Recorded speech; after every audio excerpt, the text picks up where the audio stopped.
0-14. This is the number of consecutive games that the Carolina Hurricanes have lost through their Eastern Conference Finals appearances, with the last 6 defeats coming from the Florida Panthers. Dating back to 2009, the Canes have been swept by the Penguins, Bruins, Panthers, and now potentially the Panthers again. And one of the more famous quotes from Rod Brind'Amour saying that last year wasn't a sweep has become even more interesting this year, especially with how the Panthers have dominated the Canes on their home ice. But in all seriousness, the Hurricanes in the ECF is way past starting to become a problem. It's now reached a point of both embarrassment and confusion. Game 1, Carolina had almost double the shots of the Panthers with 78 compared to their 46 and still lost that game. But in Game 2, they completely changed their game plan, with chance of shoot the puck breaking out because they just couldn't get anything on the net. With frustration boiling over for Canes fans and now another potential sweep on the line, let's break down the first 2 games of this series to see if we can uncover the reasoning behind Carolina's lack of success past the second round of the playoffs. The formula for the Carolina Hurricanes through the playoffs is actually quite simple.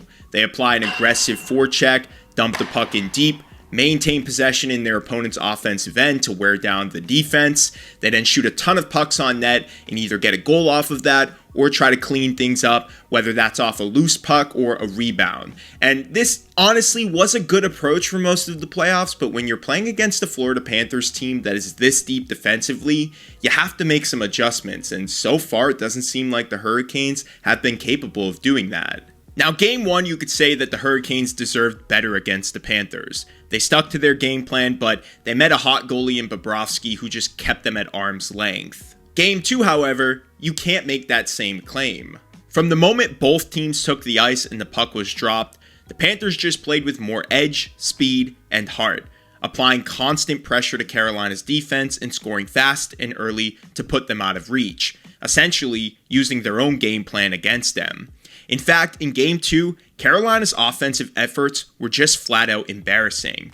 Through the first 32 minutes of the game, the Hurricanes had only 5 shots. Through 40 minutes, they had 7, and through the whole 60 minutes, they had 17 total shots on net. Again, this is a team that thrives on putting pucks on net, and the Panthers have completely taken that away from them.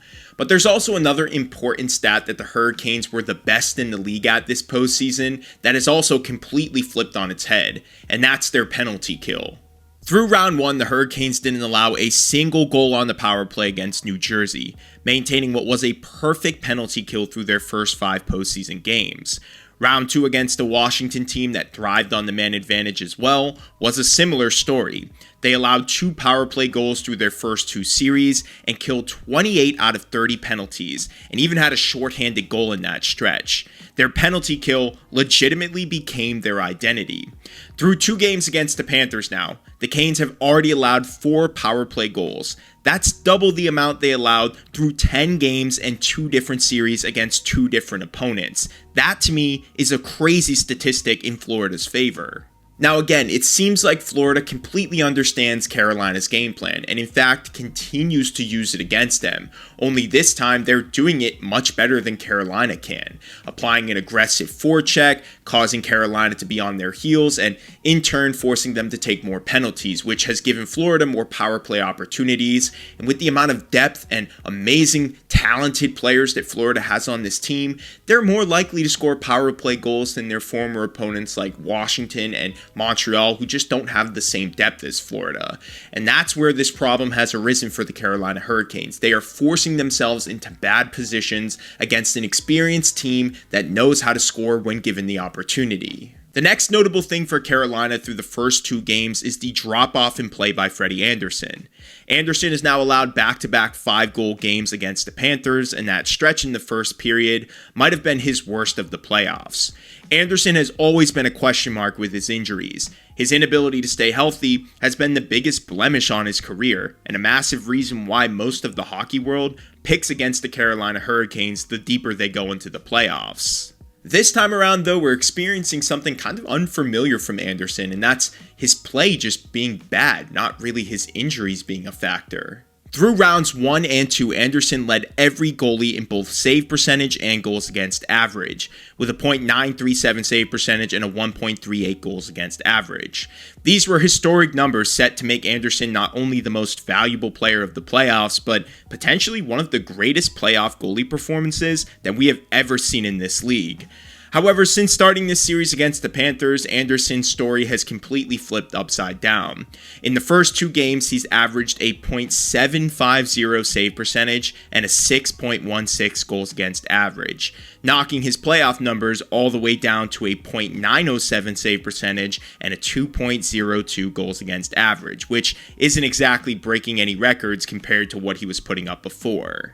You guys have said in the past that I'm an avid goalie defender, but how can you not defend Anderson in this situation? You don't go from putting up historic numbers like a week ago to then being a beer league goalie. That just doesn't happen. So in my eyes, obviously the guys in front of him are just not doing enough and putting him in very poor positions, which has caused him to have these terrible numbers compared to what he had in rounds 1 and 2. I think there's an obvious, clear discrepancy between these two teams. It's not their defense, it's not their goaltending. To me, it's their forward group. Because the forward group just can't get in on the forecheck and they can't get to their spots, and the Cats' defense is just so smothering, this causes the defense to have to play in their own end more, which causes more shots on goal against Freddie Anderson, and more importantly, it wears down the defense and causes them to give up more high-danger chances to the Panthers.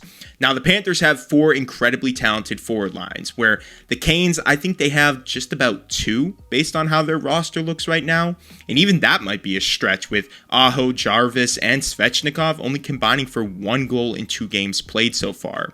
Again, these are games at home, so the production should be much higher, not only for your top players, but for your role players as well, and that just hasn't happened yet.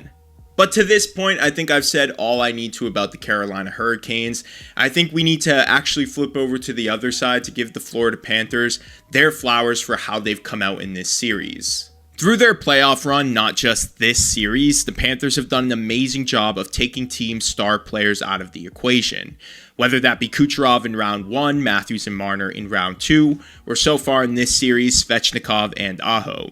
The Panthers have this ability to take away space, forcing players into spots that just don't match their play style. And if there aren't others who can step up and take away some of this pressure, then the result is you just don't get any offense. And for the Canes, this is exactly what's happening. But the Panthers are not all just gimmicks. They have incredibly talented players, and mind you, very responsible players like Sasha Barkov and Sam Reinhart, who, in my eyes, are 2 of the best two-way forwards in the game.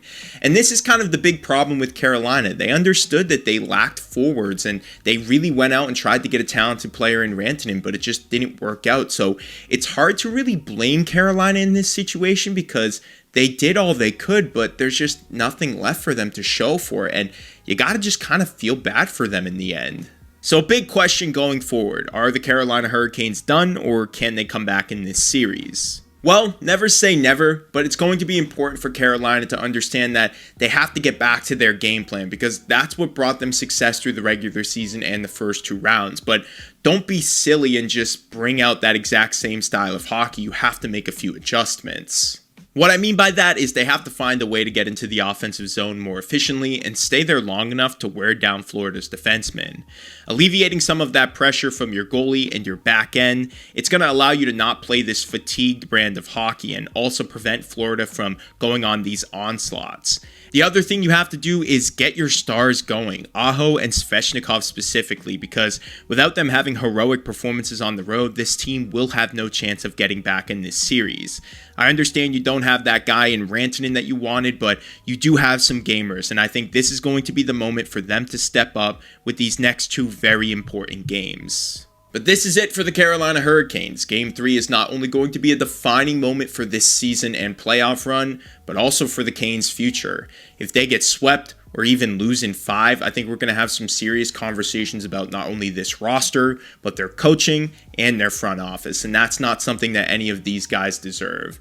But this is going to be my question for the video. Do you think that this series and this general playoff run is more about the Florida Panthers' dominance or the Carolina Hurricanes' lack of star power and overall scoring? Let me know what you guys think in the comments below and whether or not you think that the Canes can come back in this one. And if you enjoyed this video, give it a thumbs up and subscribe to the channel for more stuff like this. And speaking of that, I have a couple videos for you guys right here on the screen, so be sure to check those out after this. Again, thank you guys so much for watching this video. I will see you guys in the next episode.